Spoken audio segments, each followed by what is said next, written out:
Sa lahat po ng mga nangyayari sa ating buhay, puro pasasalamat lang po ang ibigay natin sa taas. Siya po yung author sa ating story. Sa gaya ng akin dito, dumadaan din ako sa matinding pagsubok.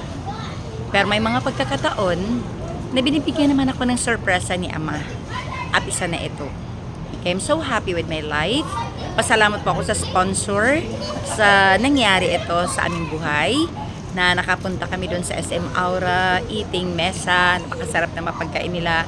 And of course, andito na naman kami sa GA Condominium or GA Tower 2 para mag-celebrate ng aming birthdays.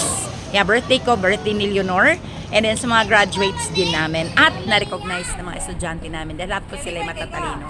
Nagpapasalamat po kami kay God the Father, hindi po kami talaga binibigyan ng anumang kabigatan sa ngayon. Puro kagaanan, puro kaligayahan. Yan po ang kahulugan ng buhay.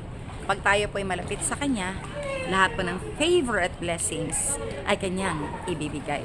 Kaya umiti lang tayo, tumingawala, magdasal at magpasalamat sa lahat po ng blessings and favors na tinatamasa natin sa ngayon. Yan po ang buhay na masaya, buhay na maligaya, punong-puno ng pagpapala dahil may isang Ama na sumubaybay po sa atin.